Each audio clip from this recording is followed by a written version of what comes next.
নমস্কার, নিউজ ভ্যানগার্ডের পর্দায় প্রত্যেককে স্বাগত জানাচ্ছি। এই মুহূর্তে আপনাদের সাথে আমি রয়েছি অঙ্কিতা। চোখ রাখছি এই মুহূর্তের গুরুত্বপূর্ণ খবরগুলির দিকে। একদিকে পড়ছে বৃষ্টি, অন্যদিকে হকার্স কর্নায় হঠাৎই শর্ট সার্কিট থেকে আগুন এবং শর্ট সার্কিট থেকে আগুনের হাত থেকে বড় সড় দুর্ঘটনা থেকে রক্ষা পেল হকার্স কর্নার ব্যবসায়ীরা। কারণ সঙ্গে সঙ্গে দমকল কর্মীরা ঘটনাস্থলে ছুটে আসে এবং আগরতলা শহরের হকার্স কর্নার, যেখানে সব থেকে বেশি জনসমাগম হয়, আর সেই জায়গাতে বৈদ্যুতিক শর্ট সার্কিট থেকে আগুনের সূত্রপাত। যদিও খুব দ্রুত আগুন নিয়ন্ত্রণে চলে আসে, তেমন ভাবে আগুন সেখানে ছড়িয়ে পড়তে পারেনি। তবে হকার্স কর্নার আশপাশের যে দোকানপাট, তার পাশাপাশি যারাই ক্রেতারা রয়েছেন, তাদের মধ্যে কিন্তু সঙ্গে সঙ্গে একটা আতঙ্ক বিরাজ করে। প্রত্যেকেই কিন্তু ছোটাছুটি করতে শুরু করে। তবে অল্পেতে বড়সড় বিপদ থেকে রক্ষা পেল হকার্স কর্নার। কি বলছেন সংশ্লিষ্টরা, শোনাচ্ছি।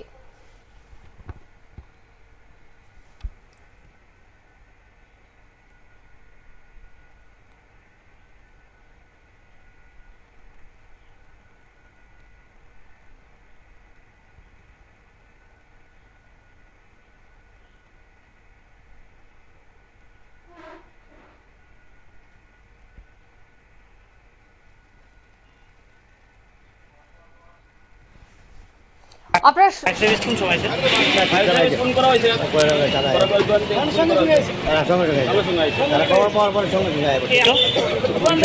সবাই ক্ষতি হচ্ছে।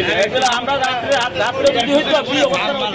আজকে দিনে হওয়া নেই, আজকে আমরা জনসাধারণ দেওয়া নেই, আমরা ভিতরে হয়ে গেছি। কি কারণে আগুনটা লাগবে? লুটের ভিতরে লুট হয়েছে। আপনারা শুনলেন ব্যবসায়ীদের বক্তব্য। এবং বর্তমানে বৃষ্টির মরশুম চলছে, আর তার আগে প্রত্যেকটি বৈদ্যুতিক খুঁটি সারাই করার প্রয়োজন ছিল, এমনটাই কিন্তু অভিযোগ করছেন সেখানকার ব্যবসায়ীরা। যদি বড় ধরনের দুর্ঘটনা ঘটতো, তবে সেই জায়গায় কিন্তু ব্যবসায়ীরা সব থেকে বেশি ক্ষতিগ্রস্ত হতো, কারণ প্রচুর দোকানপাট সেখানে রয়েছে, একেবারে ঘিঞ্জি একটা এলাকা। তাই সেক্ষেত্রে বর্ষার আগে বৈদ্যুতিক খুঁটি কেন ঠিক করা হচ্ছে না, এই বিষয়টা নিয়েই কিন্তু আজ প্রশ্ন তুললেন ব্যবসায়ীরা। এবার দেখার বিষয় আছে, যেহেতু অল্পেতে বড়সড় দুর্ঘটনা থেকে রক্ষা পেল হকার্স কর্নার, এবার কতটা ঘুম ভাঙে প্রশাসনের। নিয়ে নিচ্ছি ছোট্ট একটি বিজ্ঞাপন বিরতি, সঙ্গে থাকুন।